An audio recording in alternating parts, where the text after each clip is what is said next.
Hi friends, welcome to SK Notions. இன்னைக்கு நம்ம என்ன பார்க்க போறோம்னா முட்டைகோஸை பயன்படுத்தி 10 நிமிஷத்துல செய்யக்கூடிய கிறிஸ்பியான டேஸ்டியான ஸ்நாக் எப்படி பண்ணலாம்னு பார்க்கலாம். நான் இன்னைக்கு 300 கிராம் அளவுள்ள முட்டைகோஸை நல்லா கிரேட்டரால துருவி வச்சிருக்கேன். இது கூடவே 1.5 டீஸ்பூன் அளவுக்கு சிக்கன் மசாலா தூளோ இல்லாட்டி மிளகாய் தூளோ நீங்க சேர்த்துக்கலாம். எது உங்ககிட்ட இருக்கோ அது சேர்த்துக்கோங்க. கூடவே 1/2 டீஸ்பூன் அளவுக்கு கரம் மசாலா தூள் சேர்த்துக்கிறேன். அடுத்து தேவையான அளவுக்கு உப்பு சேர்த்துக்கிறேன். கூடவே 1 டீஸ்பூன் அளவுக்கு இஞ்சி பூண்டு விழுது சேர்த்துக்கிறேன். அடுத்து இதோட கார்ன்ஃப்ளவர் கொஞ்சம் கொஞ்சமாக நம்ம சேர்த்துக்கலாம். மொத்தமே பார்த்தீங்கன்னா 8 டேபிள் ஸ்பூன் அளவுக்கு நான் இந்த முட்டைகோஸ்க்கு சேர்த்துருக்கேன். ஒரே அடியாக சேர்த்துடாம நம்ம ஒன் டைம் ஒரு 4 டேபிள் ஸ்பூன் அளவுக்கு போட்டுட்டு அதை நல்லா மிக்ஸ் பண்ணி விட்டுட்டு அதுக்கப்புறமா நம்ம மீதமுள்ள மாவை சேர்த்துக்கலாம். நீங்கள் சோள மாவுக்கு பதிலாக மைதா மாவு கூட பயன்படுத்திக்கலாம். ஆனால் சோள மாவு சேர்க்கும்போது நமக்கு நல்லாவே டேஸ்ட்டு கிடைக்கும். பாருங்கள், தண்ணியும் அதிகமாக சேர்த்துட வேண்டாம். இதுக்கு பார்த்திங்கன்னா 1 குழிக்கரண்டி அளவுக்கு தான் நான் தண்ணி சேர்த்துருக்கேன். இப்போ பாருங்கள், இந்த மாதிரி கன்சிஸ்டன்சியில் நமக்கு கிடச்சிருக்கு. அடுத்து இதோட மீதமுள்ள 4 டேபிள் ஸ்பூன் கார்ன்ஃப்ளவரையும் நான் சேர்த்துக்கிறேன். மாவு சேர்த்துட்ட பிறகு இதை நல்லா பிசைஞ்சு விட்டுக்கலாம். இதுக்கு அடுத்து பார்த்திங்கன்னா தண்ணி நான் சேர்க்கலை.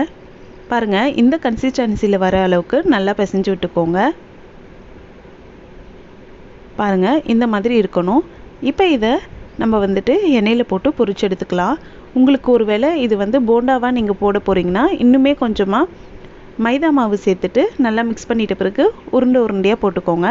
நான் இன்றைக்கி பக்கோடா மாதிரி போட போகிறேன். அதனால எனக்கு இந்த மாவே கரெக்டாக இருக்கும். பாருங்கள், இந்த மாதிரி கொஞ்சம் கொஞ்சமாக நம்ம கைகளாலே உதிர்த்து விட்டாலே அழகாக மாவு எண்ணெயில் விழுந்துடும். இப்போ எண்ணெய் நல்லா ஹீட் ஆகிட்ட பிறகு மாவு சேர்த்து மீடியம் ஃப்ளேமில் வச்சு பொரிச்சு எடுத்துக்கோங்க. இந்த மாவை மிக்ஸ் பண்ணும்போது நீங்கள் கூடவே கறிவேப்பிலை இலைகள், புதினா இலைகள், கொத்தமல்லி இலைகள்லாம் கட் பண்ணி சேர்த்துக்கிறதுனாலும் சேர்த்துக்கலாம். நான் அதெல்லாம் எதுவும் இன்றைக்கி சேர்க்கலை. இப்போ இதை மீடியம் ஃப்ளேமில் வச்சு ஒரு நிமிஷம் பொரிச்சு எடுத்தாலே நல்லா வெந்து நமக்கு கிறிஸ்பியாக நமக்கு கிடைக்கும். இப்போ இது நல்லா ஃப்ரை ஆகிடுச்சு. இதை நம்ம வெளியில் எடுத்துடலாம்.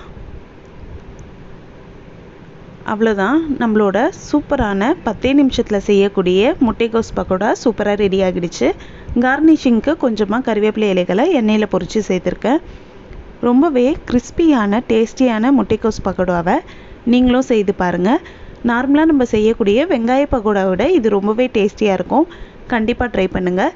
இந்த வீடியோ உங்களுக்கு பிடிச்சிருந்தால் லைக் பண்ணுங்கள், உங்கள் ஃப்ரெண்ட்ஸோடு ஷேர் பண்ணுங்கள், அண்ட் எப்படி இருந்துச்சுன்னு கமெண்ட் பண்ணுங்கள்.